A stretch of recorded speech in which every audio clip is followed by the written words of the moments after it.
But then this man, J. Cole, I just could not Jermaine. believe my ears. And what was so funny was when Adam sent me the song, I was like, man, I've been fed enough, Cole. I kind of don't want to hear it.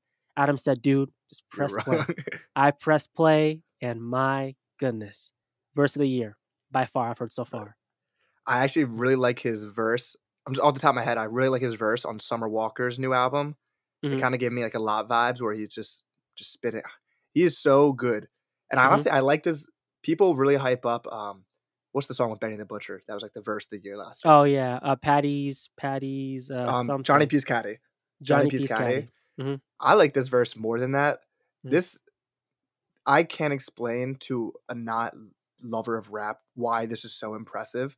But Hmm. people who do love rap for the craft of it know why this is so impressive. So I saw the creator of Dissect podcast, he broke down this and I thought it was so cool.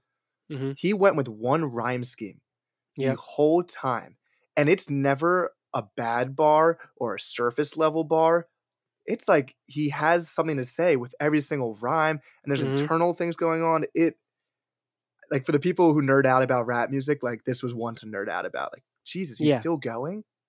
Yep. And like you said, it's something that's impressive that a lot of people and consumers don't pick up as soon as possible. But that was a check mark on my J. Cole greatness box. Every rapper has a type of verse where it keeps the one stanza. Eminem did it with Monkey See, Monkey Do. If you know that song, it's an unreleased song around Encore era. He murdered it. Same thing like J. Cole. He kept the same last multi-syllable and added internal Yeah. rhymes and all of that.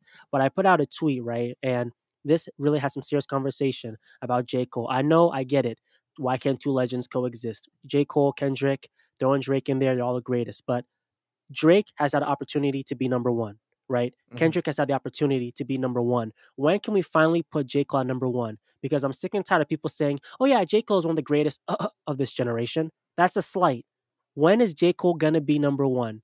You know, Kendrick had Missed Him Around the Big Steppers. It was a great album, but J. Cole has been consistent ever since, and the features he's been killing it.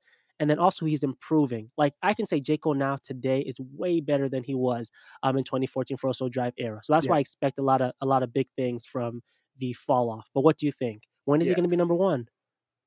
And so I think what you just said was so true. He has gotten better Hmm. so much where obviously Drake and Kendrick have gotten better, but it's not that noticeable, I Hmm. think.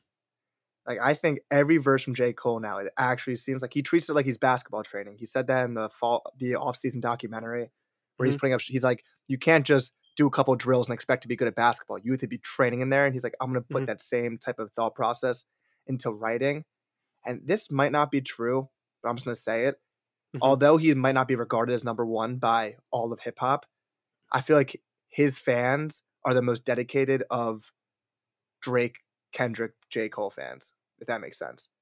Like if there was a battle between like Kendrick lovers and J. Cole lovers and Drake lovers, I think J. Cole lovers are like extreme. You see me, I'm wearing a Dreamville sweatshirt. Hmm. Like you, he's like the one who has a record label that's completely worked out with artists who've all gained notoriety, partly because J. Cole stamped it with his approval.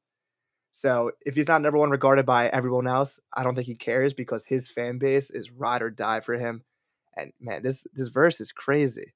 It I'm is just like for me. I'm For just me, it's the verse of the year, um, and we'll see how the year plays out. But I'm telling you, man, what he did with that track, the bars he slipped, and yeah. even oh my, yeah, I'm not gonna. There's I'm nothing to say. There's nothing to I'm looking say. at the verse right now. This one is the one that got me. I had to stop it, peeped how they profit off the racial stress. Some activists got so rich, they probably wish we stayed oppressed.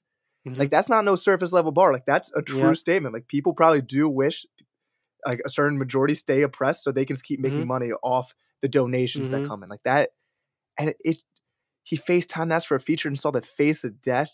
It's like he Yep. had something cool to say with the rhyme scheme every single time. Hmm. It's insane. It's The insane. Bangladesh people love the Bangladesh bar. I don't even think that's like a top 5 bar on here. It I just wasn't.